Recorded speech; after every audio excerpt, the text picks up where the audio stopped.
Hello, I'm Corporal Dave Jacobs with the Brevard County Sheriff's Office. Welcome to another exciting episode of On the Go with BCSO.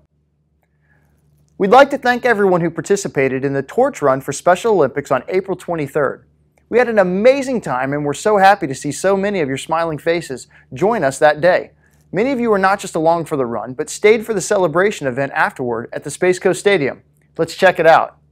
This kind of support for Special Olympics athletes is happening all over Florida. Thousands of officers are coming out and supporting us and spreading the word about Special Olympics and making it possible for us to continue our mission to provide year-round sports training and athletic competition for children and adults with intellectual disabilities. This year's torch run, we were joined by hundreds of runners and hundreds of Special Olympics athletes where we collectively raised thousands of dollars. If you want more information about the torch run, you can visit specialolympicsflorida.org. The newest members of our Corrections Canine team, who were recently donated to the Brevard County Sheriff's Office by the Jimmy Rice Foundation, finally have names. We've asked for submissions from members of the community and received more than 6,000 responses on Facebook from around the world. Let's check in with their handlers to see how the puppies are doing. Corporal Spencer and Corporal Lewis, thanks for joining us today, and thanks for bringing the puppies out to see us. Thanks, Dave, for having us. Thanks for having us, Dave. So tell me, which puppy is which? This is Justice. And this here's Titan. How old are they now? They'll be 5 months here in a couple weeks. So what's involved with training them? Right now, we're just playing little games of hide and go seek with them. Basically, I'll have Corporal Lewis. He'll run out. He'll lay a track for me and go hide behind something and have a scent article. Yeah, basically what we'll do is also, like Corporal Spencer said, we'll run out and the person that's going to go hide will leave little food trails and just track straight to us. And how are they doing with their training? Right now, they're doing great. Anything we can ask for the dogs right now, they're progressing really well. Titan here is doing great. He's keeping his nose to the ground, progressing very, very well. And how long until they're certified and ready for duty? They'll be just over a year. Oh, hi Justice, hi Titan. Can you tell us about their personalities? Well, Justice here, he likes to get into things a lot. I mean, he's running around biting things and really energetic. When it's time to work, he'll work. When it's time to lay around, he'll lay down and go to sleep. Titan here's got a great personality. He's very energetic, very playful, loves to be around kids. But when it's time to work, he will put his nose to the ground and work. He's a blessing to be around. Well, thanks, Corporal Spencer and Corporal Lewis. We'll check back with you in the future and see how the boys are progressing. Thanks for having us, Dave. Anytime you want to visit. Thanks, Dave. Have you seen the new Animal Services mobile adoption trailer? They are certainly on the go. It's a great way to bring animals that need homes to special events so they can be adopted on site. Let's take a look. Animal Services will be out at special events with a crew of furry friends several times a week. The care centers are also open 7 days a week. So be sure to check out our great selection of pets. And as we always say, don't shop, adopt. We've also been on the go this year with Brevard's Law Ride. This was the 13th annual event and was held in memory of Deputy Dan Thrush. Proceeds from the event benefit Central Florida Cops, the American Police Hall of Fame and Museum, and the National Law Enforcement Officers Memorial Fund. Let's check it out. Alan, we're here this morning or this afternoon now at the Brevard Law Ride 2015, an incredible event. I know we had just over 500 motorcycle riders that joined us today. Yep. Tell us a little bit about what the event's for and why we do it each year. Well, the event was started by Jim Pierce and Jack Ferrante, who have passed on, but they were Motor 1 and Motor 2 of the original BCSO motor unit. They went to DC for the national ride and said, we can do this at home. It started out as a fundraiser for their trip, and they raised so much money, they went, well, we'll donate. And it's just grown from there. We're 501c3, obviously supported by all the local law enforcement, and we have a great year. Every year is just that much better.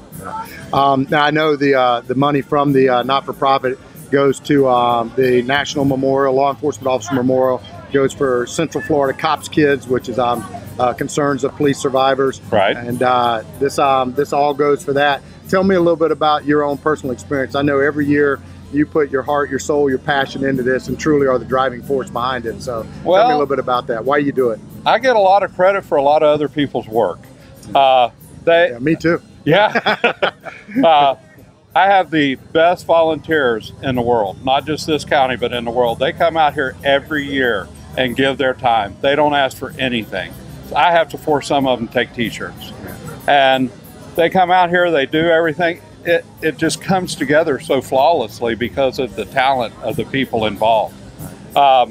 They call me and ask me if they don't know what to do, I'll make a decision. Hopefully it's the best bad one. But I mean, you know, the credit goes to the crew and the motor unit. The escort team is second to none. Yeah, you know, I noticed today, in fact, every year we've been in, we not only have our motor unit that does just a tremendous job throughout the county, but we have motor units from other counties and police agencies as well that all come to make this so successful. Osceola County, Volusia County, Indian River County, all of them come together. Oh yeah, and the local PDs, the Kissimmee, St. Cloud, I know I'm gonna forget people, Melbourne, the beaches. I mean, just everybody comes in and supports this. All the local chiefs are behind it. Now, and so I don't mess up, these guys here that do the cooking are second to none. Yeah, I was going to get to them. Our Ag Marine unit and volunteers do all the cooking, and great barbecue, great salad, everything else for everybody. And it really brings the whole event together and ties it in at the end. Well, as you well know, Gene Hope is a legend in this county.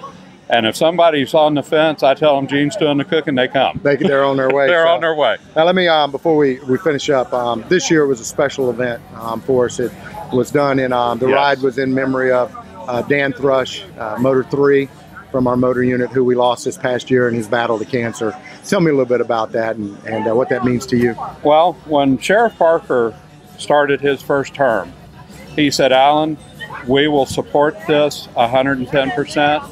It has to be a family event, obviously, for obvious reasons.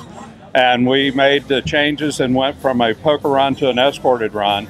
And Dan was in that very first group. This is the very first year we've missed Dan. Yeah. And our hearts are heavy. Kim was here. Yeah, I saw Kim earlier. So. And, you know, just what an amazing person. Yeah. And we can't thank her enough for sharing Dan with us. Yeah, I had a chance to talk to Kim earlier, and she was just so appreciative. Well, I just want to, on behalf of our agency, the 1,500 proud men and women of our agency, I want to personally thank you and your team for everything you do, for putting this together every year. I know it's a lot of hard work, and I know you don't look upon it as work because you love it so much, but I greatly appreciate it, and we want to personally thank you. Oh, thank you. Thank you, buddy. Because I couldn't do this without you and everybody else. Like you said, I get credit for a lot of people's great work. So thank you on behalf of Brevard County Sheriff's Office. We greatly appreciate it. You're welcome. Thank you. Hurricane season is almost upon us, and the Brevard County Sheriff's Office is shoring up our emergency plans to be ready to respond to whatever may be in store for us again this year. We ask that the citizens stay informed, as information is critical. Here are a few questions people often ask us this time of year. How will we be notified of mandatory evacuations? Well, the Brevard County Sheriff's Office works closely with Brevard County Emergency Management, which provides communication and coordination of emergency services before, during, and after all hurricanes. What should people do to keep the peace? Well, the best way to do this is by planning.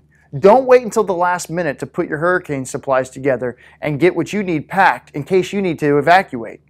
We ask that all people understand that these situations present added traffic congestion and stress, so it's important that everyone keep an orderly and respectful demeanor. Where can people learn about different hurricane shelters in the county? Well, the Brevard County Emergency Management Center provides a detailed list of hurricane shelters to include what items to bring or not bring, along with the locations of pet-friendly shelters. The Brevard County Emergency Operations Center also offers citizens a wealth of knowledge to help prepare for a hurricane season. Please visit their website to learn what you can do better to be prepared for this hurricane season, as well as many other types of emergencies. We've all seen the power of storms in the past. We can't let a few seasons without a big storm in our neighborhood let us become lax. We have to take our preparation seriously.